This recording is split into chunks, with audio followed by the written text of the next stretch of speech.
Hello and welcome to the TI Precision Labs video introducing electromagnetic compliance standard test methods. The details of these measurement setups and methods are covered in IEC 61000-4-X and CIS PR 11 test standards. This document is meant to provide a short, simple overview of common tests. Typical EMC testing includes conducted and radiated immunity and emissions, as well as a number of electrical overstress type tests. This series on PCB design for good EMC has mainly focused on the concept of RF emissions and immunity, but there is a different Precision Labs video series focusing on electrical overstress. Nevertheless, optimizing the PCB layout to minimize RF emissions will also generally benefit the electrical overstress protection. This document will cover a small subset of the possible standards as an introduction to the subject. There are many different standards, and your requirement may vary depending on your local regulations and product requirements. Let's start with a small overview of all the tests we will discuss. Here's a list of different test standards that this video will cover. The first three standards relate to the radiated and conducted susceptibility and emissions for the equipment under test, abbreviated EUT. The next three standards relate to electrical overstress type testing. Good PCB layout techniques will help to improve results for all the different test standards, but overstress tests may require additional components that protect sensitive devices from damage. For example, TVS diodes, PTC fuses, gas discharge tubes, Schottky diodes, and RC circuits are all commonly used in protection circuits. The Overstress training series will cover these topics in detail. This shows an example hardware setup that Texas Instruments used to look at the ADS8686S device and associated circuitry. In general, EMC testing is done on a finished product PCB to assure robustness to electrical overstress and RF interference signals. EMC testing also verifies that the product does not emit excessive RF so that it interferes with other products. The IEC 61000-4-X and CISPR 11 test standards quantify the system compliance, and many products need to conform to these standards for release to market. When doing these tests, one objective is to make sure that all the support test equipment is not impacted by the test. For this reason, digital communications may be optically isolated and batteries are used in place of an AC to DC supply. Furthermore, test equipment may have some kind of filtering or decoupling to prevent the interference signal from impacting the equipment. In this example, the product itself is isolated from the digital controller. The IEC 61000-4-3 standard specifies the details of the radiated immunity test. The purpose of this test is to verify the immunity of equipment under test, abbreviated EUT, to electromagnetic radiation that is generated from radio transmitters, cellular phones, and other electromagnetic sources. The test is performed in an anechoic chamber, and the EUT is placed on a non-conductive table at 0.8 meters height. The test distance between the EUT and the antenna is 3 meters. The EUT is exposed and tested in an electromagnetic field with a horizontal and vertical polarity at each rating. The RF test signal is swept from 80 MHz to 1 GHz with the Yagi antenna, and from 1 GHz to 2.7 GHz with the horn-type antenna. The disturbance signal is 80% amplitude modulated with a 1 kHz sinusoidal signal. The field strength is 10 volts per meter and 18 volts per meter for each frequency range. The interference signal is created with an RF generator and control system, which is situated outside the anechoic chamber. Typically, digital communications with the EUT are connected to the host PC using fully isolated fiber optic cables. Furthermore, battery power is used as opposed to an AC-powered lab supply to avoid interference and potential disruption of the power source. For radiated immunity, depending on the frequency range, a different type of antenna is used. A horn antenna is used for frequencies above 1 GHz, and a Yagi antenna is used for frequencies below 1 GHz. During the immunity test, the table will rotate so that the EUT is exposed to RF interference at multiple angles. Also, the antenna orientation will be shifted by 90 degrees to change the polarization of the RF signal. All tests are done in an anechoic chamber. An anechoic chamber is a specifically designed room to eliminate electromagnetic reflections. It does this by covering the interior surfaces with cone-shaped radiation-absorbent material. This slide illustrates the rotation of the antenna by 90 degrees to change the electromagnetic polarization. The test results for radiated immunity relate to how the EUT performance is impacted by the RF interference. The best case scenario is that under all levels and all frequencies of interference, the performance of the EUT is unaffected. The worst case scenario is that the EUT is permanently damaged by the applied interference. The test criteria listed assigns a letter grade to the range of different test outcomes. Passing test criteria A indicates that the EUT had normal performance within specified limits. The limits in this case are set by the EUT's manufacturer according to what they believe is an acceptable deviation in the product's operation from their customer's perspective. Criteria B allows for a temporary loss of performance, but after the interference is removed, the device resumes normal operation. For criteria C, the EUT functionality is lost without resetting the device or cycling power. Once reset, the device resumes normal operation. And finally, for criteria D, the EUT is permanently damaged by the applied interference. These same criterion can be applied to many different IEC and CISPR test standards. The test level for IEC 61000-4-3 defines the field strength for the applied interference signal. Test level 1 is the weakest applied field strength at only 1 volt per meter, and test level 4 is the strongest field strength at 30 volts per meter. In some cases, a non-standard test level is applied according to the customer requirements or test equipment capability. This shows example test results where the EUT was an analog to digital system. A link to the full document with all the different EMC tests is given at the bottom of the page. Notice that two different field strengths at 10 volts per meter and 18 volts per meter were used for testing. 10 volts per meter corresponds to the IEC test level 3, but 18 volts per meter does not have a corresponding IEC test level, so it is listed as greater than 3. For all the immunity tests here, the device passed criterion A. This means that the EUT continued to operate under the presence of the interference signal within some predetermined limits. Technically, this means the device may show some impact from the RF interference, but the impact was minimal and inside the limits set by the EUT manufacturer. Also, the test was done over a range of frequencies and with different antenna polarization. The CISPR 11 test standard defines the maximum allowed radiated emissions for different types of test equipment. The test setup looks very similar to the radiated immunity setup, but the antenna receives RF signals radiated from the EUT rather than transmitting them. The RF pickup from the antenna is then measured by a spectrum analyzer which is external to the anechoic chamber. As with the radiated immunity setup, the antenna will be rotated 90 degrees to measure the different polarity of the RF emissions.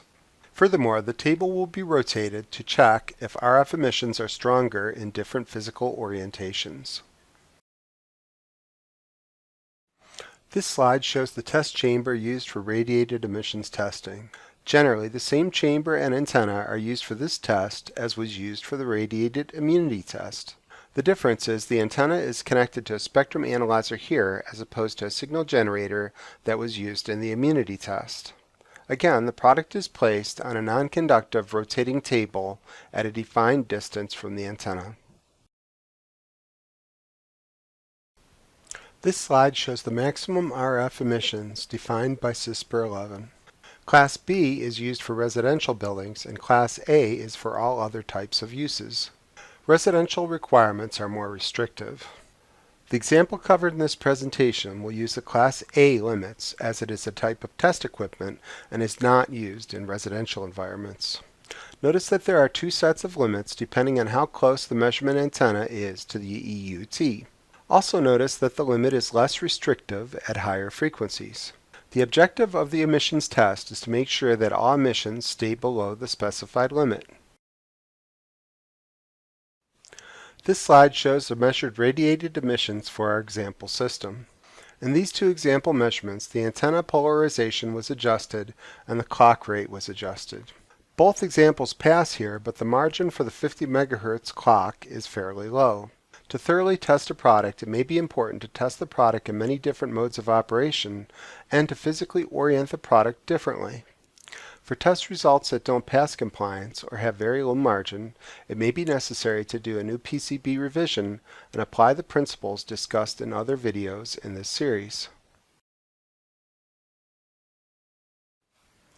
The IEC 61000-4-6 standard specifies the details about the conducted immunity test. The test is to verify the EUT immunity to conducted electromagnetic disturbances introduced to the EMC board input terminals. The test signal is generated from an RF signal generator, and an RF power amplifier is used to amplify the test signal to the specified level. The test signal is injected to the EMC board input with an injection probe. Spectrum Analyzer number 1 is used to monitor the output of the power amplifier, and Spectrum Analyzer number 2 is used to monitor and verify the injected signal with a monitoring probe.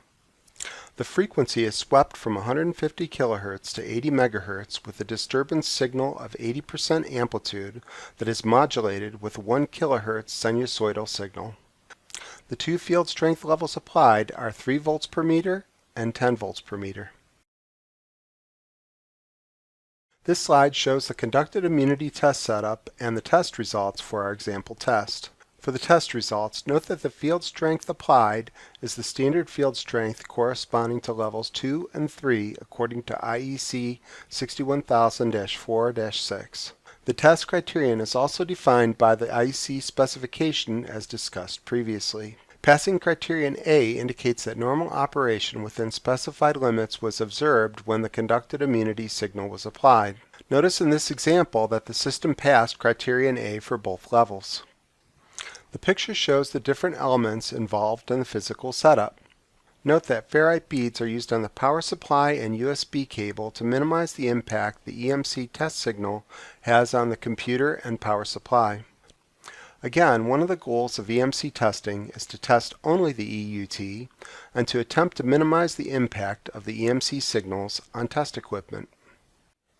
Electrical fast transients, abbreviated EFT, is an overstress robustness test that emulates real-world transient events such as relay and motor switching.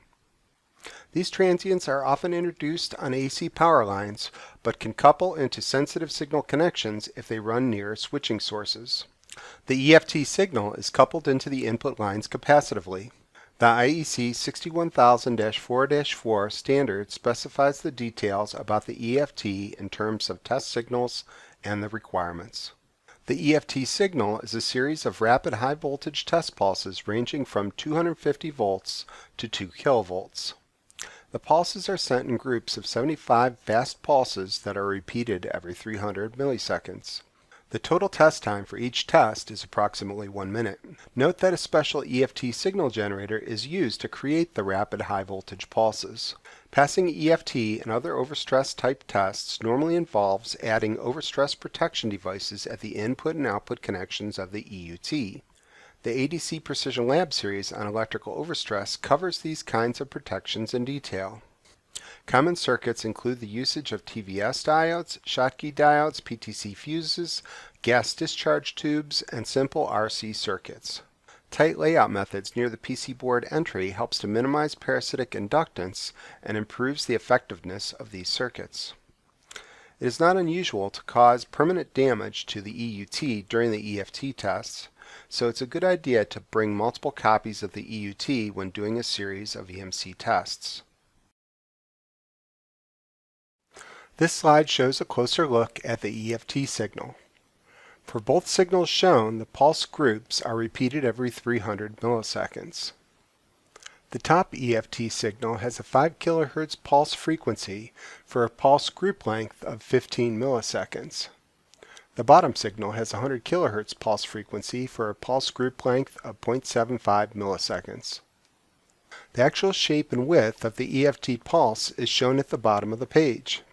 For our example EFT test, test levels 2, 3, and 4 were used, which corresponds to plus or minus 1 kilovolt, 2 kilovolts, and 4 kilovolts, according to the IEC 61004-4 test standard. Notice in the example test results that for some cases criterion A passed and for others criterion B passed. Criterion A indicates that the EUT had normal performance within specified limits, and criteria B allows for temporary loss of performance, but after the interference is removed, the device returns to normal operation. Thus, devices that passed criterion B did not pass criterion A. In other words, for the EUT that passed criterion B, there was a temporary loss of performance, but after the EFT was complete, the equipment resumed normal operation. The electrostatic discharge test, or ESD, is another example of an electrical overstress test. This test simulates the impact of direct contact and air discharge types of ESD events. The contact discharge test is the most aggressive test. In this case, the tip of the ESD gun is placed on conductive screws on the input terminal blocks of the EUT. Air discharge tests are run 3 different ways. Direct air gap discharge, indirect discharge to a horizontal coupling plane, abbreviated HCP, and indirect discharge to a vertical coupling plane, abbreviated VCP. In the air gap discharge test, the tip of the ESD gun is placed near insulating surfaces of the input terminal blocks of the EUT. Using the good PCB layout principles discussed in this series can help make the equipment more robust against DSD. Also, using input protection circuitry such as Schottky and TVS diodes is important in protecting against DSD. The TI Precision Labs video series on electrical overstress covers protection circuits in detail. This slide shows a picture of the horizontal and vertical coupling planes used in ESD testing. The photograph on the right illustrates direct contact discharge on a screw terminal connection. The physical dimension of the coupling planes, as well as the distance to the EUT, are defined in the IEC specification. The surge test is meant to simulate high-energy surges caused by switching of power systems from load changes and short-circuit faults, as well as lightning strikes. IEC 61000-4-5 specifies the 2 types of combination wave generators, abbreviated CWG. The 10 microsecond 700 microsecond CWG is specifically used to test the ports of symmetrical telecommunications lines. The 1.2 microsecond/50 microsecond CWG is used for all other cases. These waveforms are shown on the next page. The EUT is subject to 5 positive and 5 negative surges at each rating. The surge is repeated at least once per minute. A coupling and decoupling network, abbreviated CDN, is required for the surge test. The IEC 61000-4-5 specification defines the impedance and capacitance used in the coupling network in the different cases. In this example, the EUT was tested with the surge through a coupling/decoupling network CDN 1117 with a 0.5 microfarad capacitor and a twisted cable. This slide shows the test result table and the surge waveform shape. Notice that the source impedance in the coupling network can be adjusted to make the test more aggressive. In this example, the 2 ohm source impedance corresponds to a 500 amp surge when a 1 kilovolt pulse is applied. As compared to the EFT transient, the duration of the surge pulse is much longer. That is, it lasts hundreds of microseconds as opposed to nanoseconds. As with the other tests, the criterion and test levels are defined by the IEC specification. The test level corresponds to the test voltage, and the criterion defines the operational behavior during the test. This slide shows the physical setup for surge testing. In the picture, you can see the coupling network, surge generator, EUT, and other support circuitry. The oscilloscope monitors the surge waveform during the test for confirmation. That concludes this video. Thank you for watching. Please try the quiz to check your understanding of this video's content. Question 1. True or false? The pulse duration for surge is longer than the pulse used for EFT, and surge emulates a lightning strike. The correct answer is A, true. Question 2. True or false? TVS diodes, Schottky diodes, and gas discharge tubes are used to minimize the effects of radiated emissions. The correct answer is B, false. These devices are used for overstress tests such as EFT and surge. Question 3. Why is it a common practice in EMC testing to use batteries for power, fiber optic communications, and ferrite beads on cables?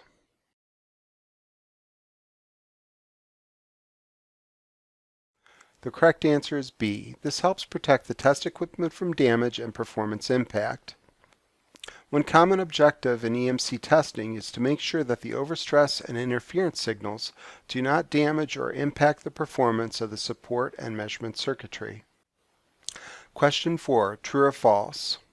The radiated emissions and radiated immunity test can use the same anechoic chamber and antenna. The main difference is that the immunity test requires a signal generator and the emissions test requires a spectrum analyzer.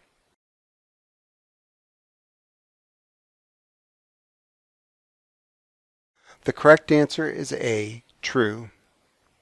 Through the principle of reciprocity, an antenna that works well as a transmitter will work equally well as a receiver. That's all for today's video. Thanks for watching.